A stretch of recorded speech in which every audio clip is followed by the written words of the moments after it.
E aí, galerinha, tudo bem? Então, continuando nosso conteúdo de tabela periódica, existem algumas características que elas são dadas por causa dos períodos em que os elementos se encontram. E esse vai ser o assunto de hoje, propriedades periódicas. Vamos começar? Então, a tabela periódica ela pode ser utilizada para a gente, além de saber quais são os elementos existentes, quais suas características, né? Onde eles são encontrados, se ele é sólido, se ele é líquido, se ele é gasoso, se ele é metal e assim por diante. A gente também pode relacionar algumas propriedades com as suas estruturas atômicas. E aí que a gente tem que levar em consideração quais são essas propriedades. Nós podemos dividir as propriedades dos elementos em duas: as propriedades periódicas e as propriedades aperiódicas. E a gente já vai ver a diferença entre cada uma delas. As propriedades periódicas são aquelas propriedades que vão se repetir à medida que o número atômico aumenta. E isso vai acontecendo no decorrer dos períodos. Então, as propriedades periódicas são características que se repetem periodicamente, que se repetem e a gente consegue verificar essa repetição de acordo com os períodos em que esse elemento se encontra ou os elementos de forma geral. E a gente tem várias propriedades que se repetem periodicamente, que é o que a gente chama de propriedades periódicas. Então, a gente tem raio atômico, nós temos eletropositividade, densidade, energia de ionização, afinidade eletrônica, volume atômico, ponto de fusão e ponto de ebulição e eletronegatividade de um elemento. Então, nós vamos ver essas propriedades periódicas, mas eu vou dividir elas em 2 ou 3 aulas, se for necessário, para que a gente entenda bem como é que isso funciona. E aí vocês vão precisar somente da tabela periódica e uma canetinha aí para riscar essa tabela, porque agora a gente vai colocar umas informações a mais.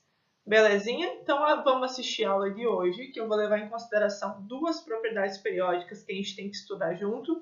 E aí vocês já vão fazer essas propriedades aí na tabela de vocês, porque vai ser bem importante para a gente aproveitar isso aqui depois, beleza? Aí também, antes da gente começar a falar sobre as propriedades periódicas, a gente tem que deixar claro o que são as propriedades aperiódicas. São aquelas propriedades que os valores eles vão crescer ou decrescer à medida que o número atômico vai aumentando. E eles não se repetem de acordo com o período. Eles simplesmente seguem uma própria regra. Então, as propriedades aperiódicas são propriedades, são características que não dependem dos períodos para poderem ser repetidas. Um exemplo disso é a massa atômica dos elementos. Se vocês pegarem a tabela periódica aí agora, vocês vão verificar que a massa do elemento ela aumenta também com o aumento do número atômico. Então, quanto maior o número atômico, maior a massa do elemento. E isso a gente sabe por causa do número de prótons, né? Já que ele que define o número atômico do elemento e mais uma carga de nêutrons para somar na massa, quanto maior o número de prótons, maior a massa do elemento. Então, a regra que segue a massa atômica é pelo número atômico e não pelos períodos do elemento. E também tem outras propriedades, mas a gente não vai levar em consideração aqui, porque o importante é vocês reconhecerem as propriedades periódicas. Então, a primeira propriedade periódica que a gente vai estudar hoje é o raio atômico. O que é o raio atômico? A gente considera que ele representa o tamanho do átomo. Isso leva em consideração duas coisas: o número de níveis ou o número de camadas que esse átomo tem, que esse elemento tem, e o número de prótons. Por que o número de níveis é importante? Porque quanto maior o número de níveis, quanto mais camadas tiver esse elemento, maior vai ser o tamanho do átomo. Eu já vou mostrar um exemplo para vocês como que a gente verifica isso. Onde que a gente vê esse número de camadas? Nos períodos, né? Então, quanto mais para baixo estiver o elemento lá dos períodos, tipo lá no 7º período, isso indica que ele tem 7 camadas. Isso a gente já viu lá na aula anterior. Então, aquele elemento que participa da 7ª camada, ele tem um raio maior, porque o tamanho do seu átomo é maior, porque ele tem maior quantidade de camadas. Outra coisa que a gente leva em consideração é o número de prótons. Então, quanto mais prótons existem no núcleo desse átomo, mais atração ele exerce sobre esses elétrons, né? Pensa que a atração entre elétrons e prótons também é relativa à quantidade que tem nesse elemento. Então, quanto maior maior o número de prótons, maior vai ser a atração sobre esses elétrons. E aí vai fazer encolher. Se eu tenho muitos prótons, eu vou ocasionar uma redução desse átomo, porque elétrons e prótons se atraem, eles têm sinais contrários, então um vai se sentir atraído pelo outro e aí ele não vai dar aquele distanciamento necessário do núcleo para formar aquelas camadas, que vão indicar o tamanho do átomo. Como que isso funciona? Então eu vou fazer aqui 3 exemplos para ficar bem claro. Aqui a gente tem o hidrogênio, o elemento hidrogênio, que ele só tem uma camada, porque ele é lá do primeiro período e só tem um elétron, né? Porque ele é o número atômico 1. Lembra que o número atômico é igual ao número de prótons, que é igual ao número de elétrons. E aí nós temos o lítio, que ele tem 2 camadas. Se vocês peguem a tabela na mão, pause esse vídeo e pega a tabela lá. Se você pegar a sua tabela agora e acompanhar, vai ficar mais fácil. Então, a gente tem lá o hidrogênio, lá no primeiro elemento que aparece na tua tabela. Embaixo dele, no segundo período, tem o lítio. E embaixo do lítio tem o sódio. O que a gente pode verificar aqui? O hidrogênio, que pertence à primeira camada, ele vai ter um tamanho do átomo muito pequeno, né? Quanto menos camadas tiver o elemento, menor o tamanho do átomo. O lítio, ele já está com mais níveis que o hidrogênio. Então, o tamanho do átomo, o raio atômico desse elemento é maior do que o hidrogênio. Já o sódio, ele está no terceiro período, indica que tem 3 camadas, então isso também vai indicar que ele tem um raio maior do que o lítio. Então, o que a gente pode verificar? Que cada vez que eu analiso um grupo, uma coluna, uma família, o raio atômico ele vai aumentar de cima para baixo. Quer dizer que quanto mais para baixo estiver o meu elemento, quanto mais camadas, ou ele pertencer a um maior período, maior vai ser o raio atômico dele. Essa é a propriedade periódica do raio atômico, né? Que a gente vai ver agora na tabela inteira. Então, como que funciona? Quanto mais para a esquerda e mais para baixo, o elemento vai ter um raio atômico maior, porque os períodos eles são numerados de 1 a 7. O elemento que está aqui embaixo, na 7ª linha, representa que ele tem 7 camadas. Então, se ele tem 7 camadas, o raio atômico dele vai ser maior do que o elemento que está no primeiro período, que vai ter só uma camada. Fácil para verificar, né? Então, a propriedade de raio atômico, a gente vê sempre da direita para a esquerda na tabela. Quanto mais para a esquerda, maior o raio atômico. De cima para baixo. Quanto mais para baixo, maior o raio atômico. A segunda propriedade periódica é a eletropositividade.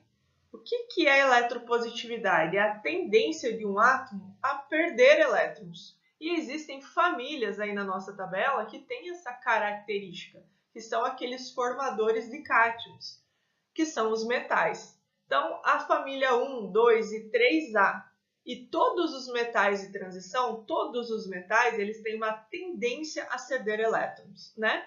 Quem que recebe esses elétrons? Os ametais. Então, todo elemento que pertence aos metais tem alta eletropositividade, tem uma tendência maior a perder elétrons. Quanto maior o raio atômico, mais eletropositivo é esse elemento. Por que isso acontece, né? Quanto mais distante estiver os elétrons lá do teu núcleo, mais fácil soltar aquele elétron daquela camada, porque ele não tem tanta atração como os prótons do núcleo.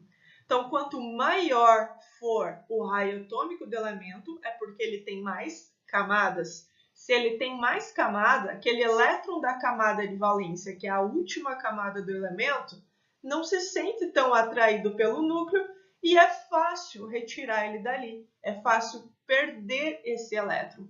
Por isso que esse elemento se torna mais eletropositivo. Vamos usar aqui de exemplo o lítio e o sódio, né?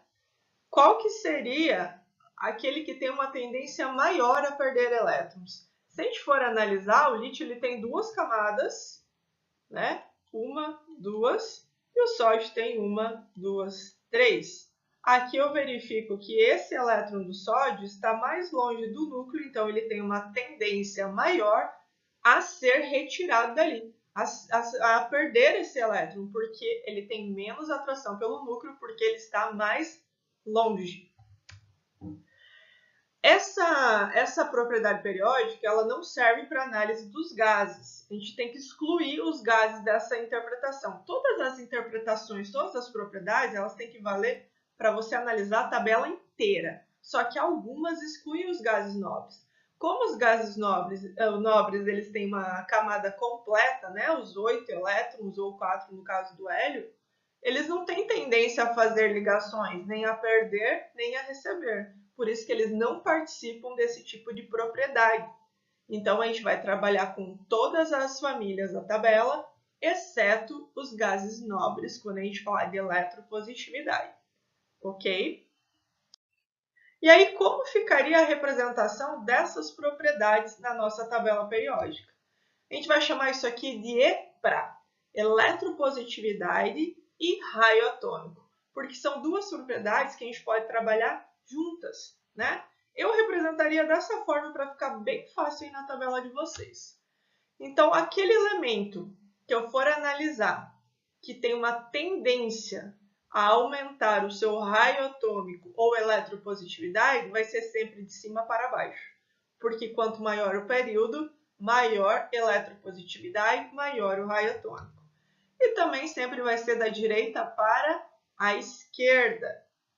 Todos os elementos que eu for analisar, se eles estiverem localizados mais à esquerda, porque isso leva em consideração o período e o número atômico, eles vão ter uma maior eletropositividade e um maior raio atômico. E aí, para ficar bem claro, para vocês darem um print aí, para escrever isso aqui no caderno e para escrever isso aqui lá na tabela periódica. Na tabela de vocês, eu quero ver vocês fazendo essas setas, indicando o EPRA, a eletropositividade e o raio atômico. Então, de cima para baixo, há um aumento da eletropositividade e um aumento do raio atômico. Da direita para a esquerda, há um aumento da eletropositividade e um aumento do raio atômico. Vamos fazer um exemplo aqui. Se eu for comparar cálcio, deixa eu usar uma outra cor aqui, o cálcio e o frâncio. Qual é o mais eletropositivo e qual tem o maior raio atômico? O frâncio, porque ele está no 7º período, e o cálcio está no 4º, já vai ser menor, né? E ele está localizado mais à esquerda. Então, o frâncio vai ter maior eletropositividade e maior raio atômico do que o cálcio. E a gente pode fazer essa análise para todos os elementos da tabela, exceto os gases nobres.